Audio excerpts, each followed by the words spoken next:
there is suffering in life. So that puts a total different spin on. Sometimes people look at Buddhism as a pessimistic practice or religion. It's not. But it is a matter of fact. So it looks at life, what's happening. And that comes through awareness. However, it doesn't stop there, because it peels off layers after layers. When you are looking at the way you're brushing your teeth, for example, and then you're seeing how you're holding the brush, for example, and then you notice, why am I holding it like that? Oh, I'm holding it tighter than I need to be. Okay, what's there behind it? The series of whys that follow each other, just like that client would come in for training wanting to get those six-pack abs, whatever. You're asking them, why? Why do you want that? Why? After every single possible answer they give you. As a meditator, as a practitioner, you're also noticing how those whys are bringing you down to the root of the issue that's becoming more and more aware of, the defilements. Oh, I'm brushing it, holding it so tight because I'm worried that I might not make my appointment. I'm like going like crazy. There's greed. Oh, I have to do this. I have to cook my omelet. I have to do that. I have to get this ready. I have to get that ready. Oh, right now the 101 is going to be crazy packed. Boop, boop, boop, boop, boop. So your mind is not there. So yeah, by simply becoming aware of your body, you didn't stop there.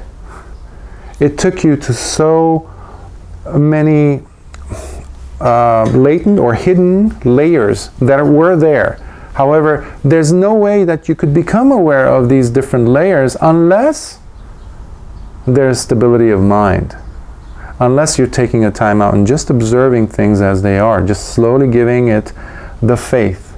Remember, retracting our faith from things that don't deserve it, placing it where it does. Placing it on your body.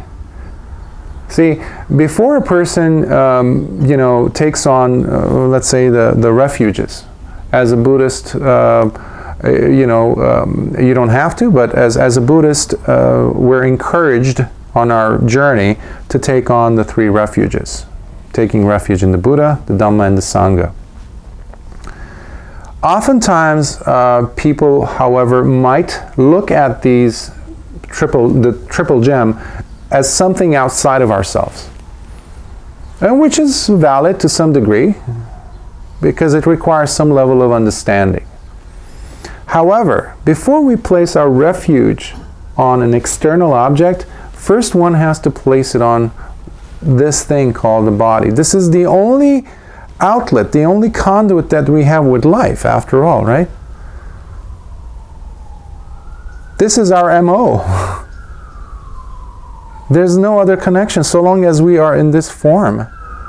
This is the way that we can actually be aware of the siren going by.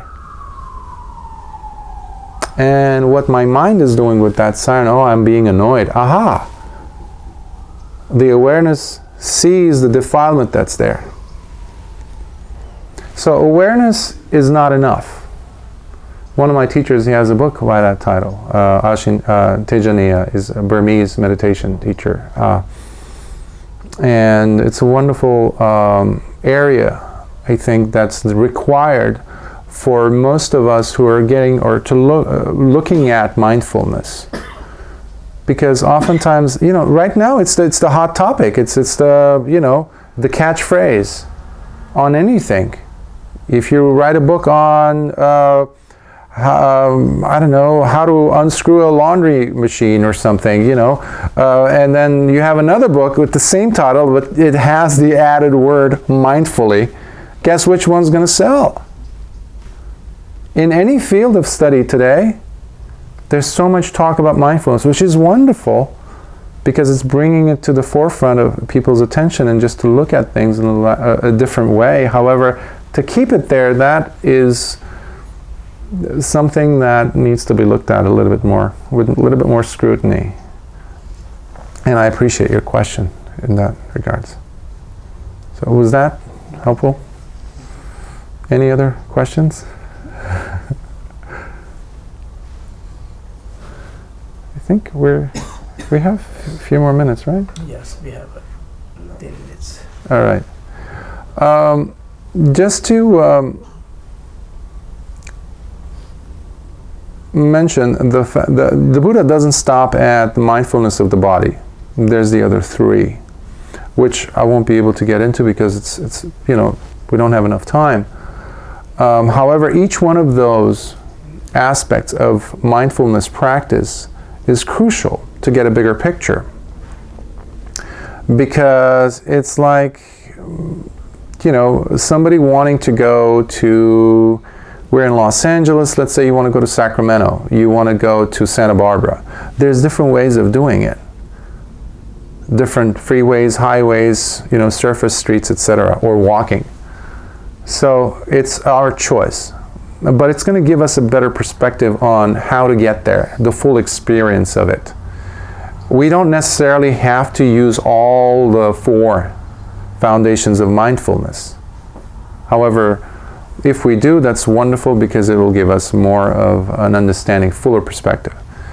But the key thing which I want to a little bit touch on is the 5 faculties, which are Saddha, which is faith. The other one is Sati, awareness, mindfulness, and Virya, which is the perseverance, and Samadhi, and which is collectedness of mind, and wisdom or discernment. Whenever we're aware of the breath or aware of the body as it's going through these different processes, whether you're cutting your bread, opening your fridge door, you notice I'm going to the kitchen a lot. I love being in the kitchen. Or making your bed, feeding your cat, gardening, greeting your neighbor, running. When mindfulness is there, one of the things which I love about this practice, this Dhamma, is that every single bit, every single principle that the Buddha enumerated, formulated, fits into everything else. When the mindfulness of the body is fully there, present, it's inevitable for us to actually become aware of the 4 Noble Truths. And we cannot possibly experience that full awareness without having the 5 faculties being there. Because you brought in your faith from being exposed to, or being completely slave to that billboard, or, you remember the first iPhone ad, the billboard that had, I think, the Dalai Lama on it? Some years ago. And think different, I think that's what the slogan was. And everybody was wondering, what's this ad on? And then about. And then they saw that it was on Apple, iPhone. There's this subtle, almost sneaky, a way of stealing our faith from us. Faith is something that we're constantly being, thinking about, being absorbed in and driven by, in a sense. And so many of us are being pulled into that current that the media is constant, 24/7 engaged in.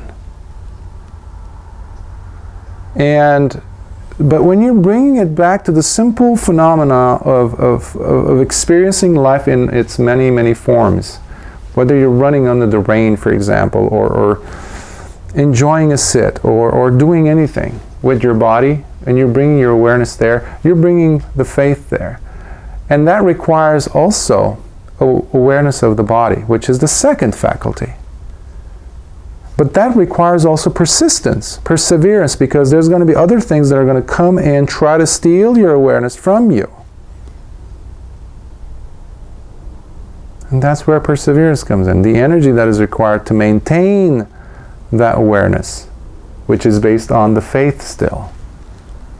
And that brings the mind to a state of collectedness, settled, which is the 4th faculty. The more we do this, all of a sudden there's a sense of maturity in the mind that takes place. the discernment that comes in. That's how we know that, oh, that billboard is trying to sneakily take away my attention from experiencing life. They want me to be doing or thinking or saying or whatever that has nothing to do with this thing that is being, experienced. So in that sense, I would look at the 5 faculties as essential to becoming mindful of your body. So we would have a normal, fully, in that sense, living experience using the body. Because this is the only thing we have to experience. I mean, we have more things, but this is it. This is how we... If I die right now, I won't be able to experience this. And in this realm is extremely... That's one of the reasons why the Buddha was asked constantly, is this a good realm for us to experience Nirvana? And he said, yes. Had we been reborn as devas or something lower than a human, one has a lot more pain, the other one is a lot more pleasure and bliss, where you're not going to experience suffering and dukkha as much as we do. But on the other hand, a lower experience of rebirth will give us too much suffering, where we can't focus on bringing the attention to the mind. So we have just the right proportion of the Goldilocks syndrome, right?